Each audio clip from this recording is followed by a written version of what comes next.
Лена опять спрашивает, что такое апокалипсис, и если он сейчас идет, то когда он закончится?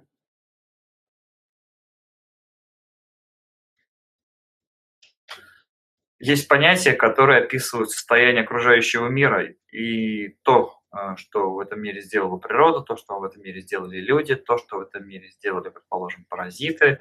Есть на это разные времена. Очень многие понятия придумала, например, церковь. Есть природные катастрофы, да, и апокалипсис, например, имеется в виду, что это прежде всего природная катастрофа. Следствие природной катастрофы– это следствие того, что люди сделали на Земле. Но имеется в виду те, кто живут по паразитической программе. Либо те, например, кто прилетели, например, паразиты серые прилетели, вот, и хотят катастрофу устроить. Или обстреляли Землю ядерными бомбами, устроили катастрофу. Что это такое? Это ситуация тогда, когда люди получают опыт в жесткой форме, опыт развития в жесткой форме. То есть этому следствием апокалипсиса могут быть и паразиты, которые в данный момент имеют полномочия оказывать воздействие определенное.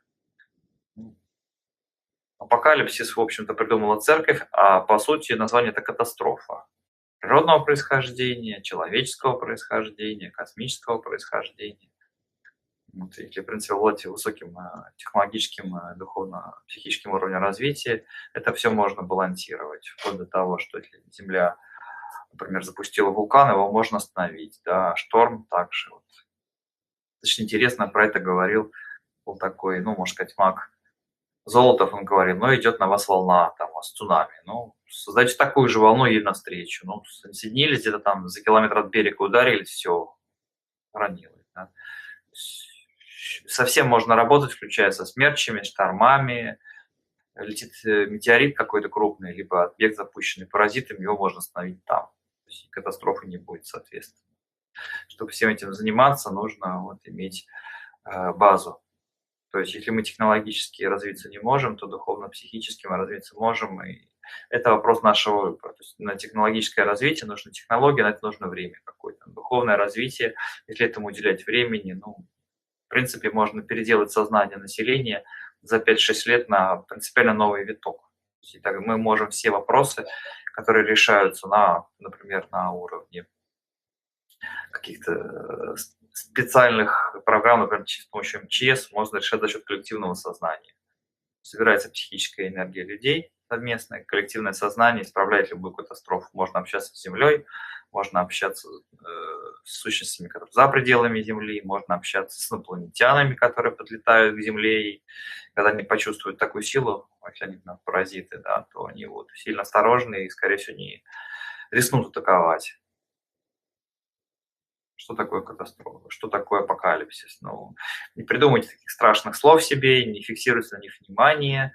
Вот. Обычно через такие понятия церковь пугает людей, чтобы навязывать им мировоззрение, какие-то свои вещи, которые позволят им управлять сознанием человека. Например, идея апокалипсиса, идея чего-то страшного, и чтобы этого страшного не было, нужно на задних лапах ходить за церковью и делать то, что она говорит.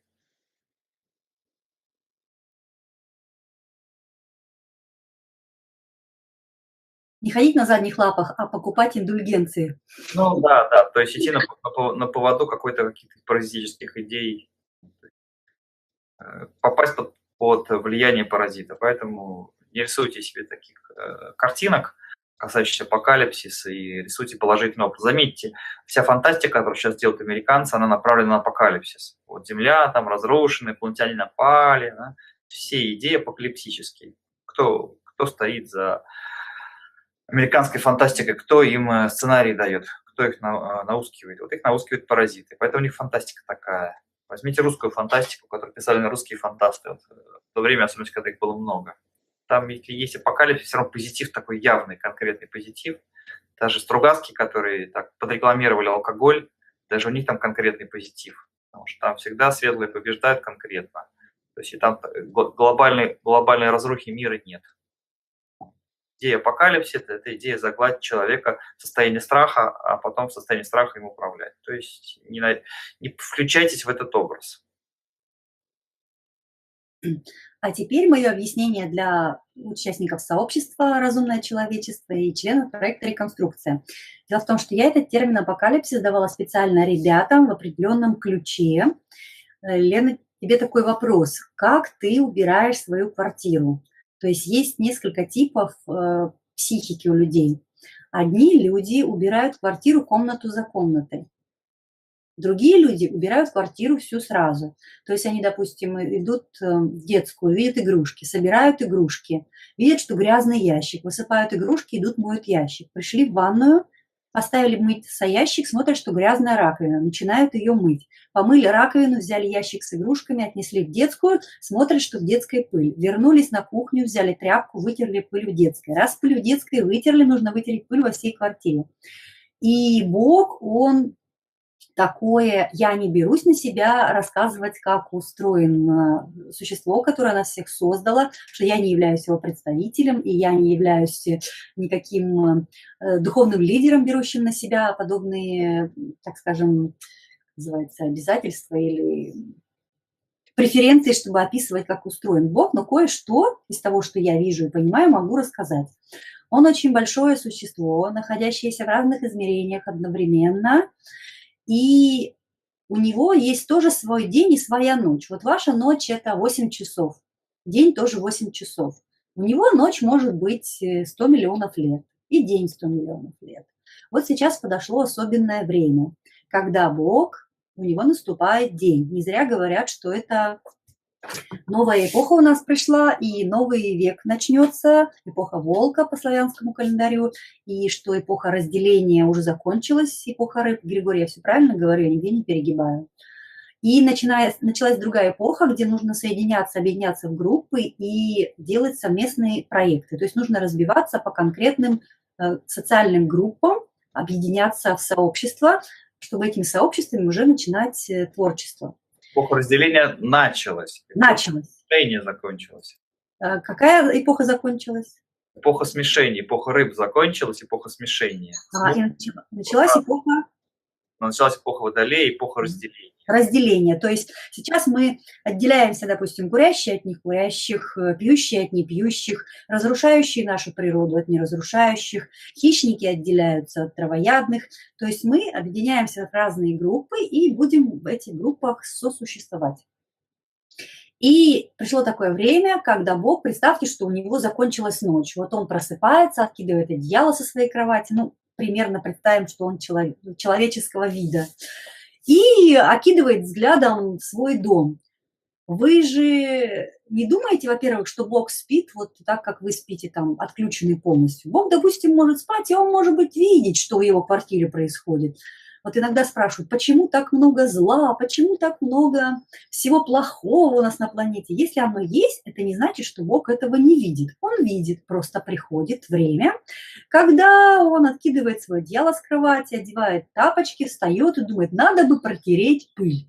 И начинаются авиакатастрофы, войны. Это не потому, что Бог плохой и хочет все это сделать. Просто когда вы протираете пыль, вы убиваете микробов.